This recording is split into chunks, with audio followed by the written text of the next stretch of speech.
జిల్లా కాంగ్రెస్ నాయకులు, నల్గొండ గ్రామం, కేతుపల్లి మండల హెడ్ క్వార్టర్.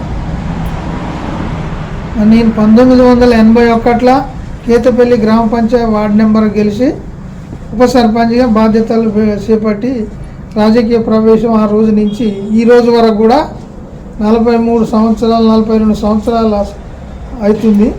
అయినా కూడా ఏ గవర్నమెంట్ వచ్చినా, ఏ పార్టీ అధికారంలో ఉన్నా మేము కాంగ్రెస్ పార్టీని నమ్ముకొని 43 సంవత్సరాలుగా కాంగ్రెస్ పార్టీలో నమ్ముకొని ఆ జెండా మోసుకుంటూ నష్టం వచ్చినా, కష్టం వచ్చినా, అవమానాలు భరించిన, అంతర్గతంగా రాజకీయాలు ఎన్నో ఉంటాయి. అది ప్రజలందరూ తెలుసు.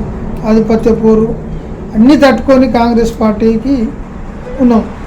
మొన్న 2023లో జరిగినటువంటి అసెంబ్లీ ఎన్నికల్లో ప్రతి పార్లమెంటులో 2 బీసీలకు కేటాయిస్తామని చెప్పడం జరిగింది ఆల్ ఇండియా కాంగ్రెస్ పార్టీ.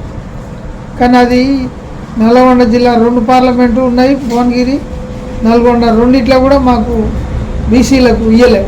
ఒక భువనగిరిలో ఒకటి ఇచ్చారు, బీర్లా ఐలేకు. మరి నల్గొండ స్థానాల 2 స్థానాలలో కూడా 2 అసెంబ్లీ స్థానాలు ఏమి ఇయ్యలే.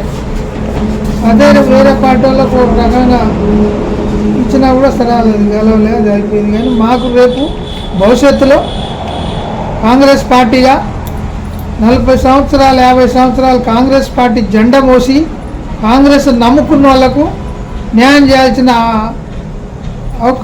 అవకాశం కల్పించాలని నేను కోరుతున్నా.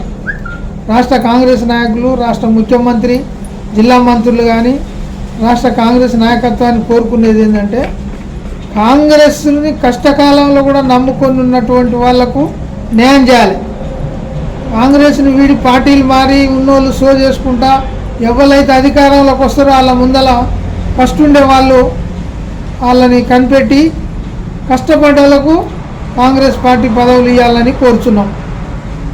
రాష్ట్ర అసెంబ్లీ ఎన్నికల్లో కాంగ్రెస్ పార్టీ భారీ మెజార్టీతోటి నల్గొండ జిల్లాలో 12కు 11 సీట్లు గెలిపించిన జిల్లా ప్రజానికానికి నా యొక్క నమస్కారాలు తెలియజేస్తూ, కాంగ్రెస్ పార్టీ జాతీయ పార్టీ, 136 సంవత్సరాల చరిత్ర కలిగిన పార్టీ, ఒక ఇందిరాగాంధీ, ఒక రాజీవ్ గాంధీ ఈ దేశ ప్రజల కోసం, దేశ భారతీయుల కోసం ప్రాణాలు అర్పించినటువంటి చరిత్ర ఒక కాంగ్రెస్కే ఉంది భారతదేశంలో.